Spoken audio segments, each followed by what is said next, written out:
It's the end of March here in Homer, Alaska, and this is what our road still looks like.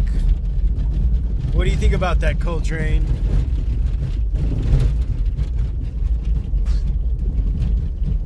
He don't care. As long as he gets to run home.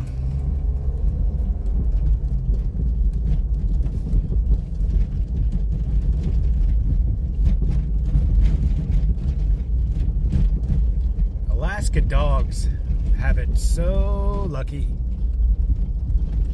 Every other dog is like, man, I wish I could just chill and smell stuff and run like this.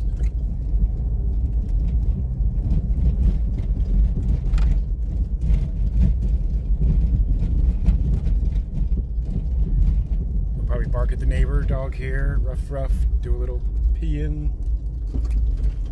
Back on the way.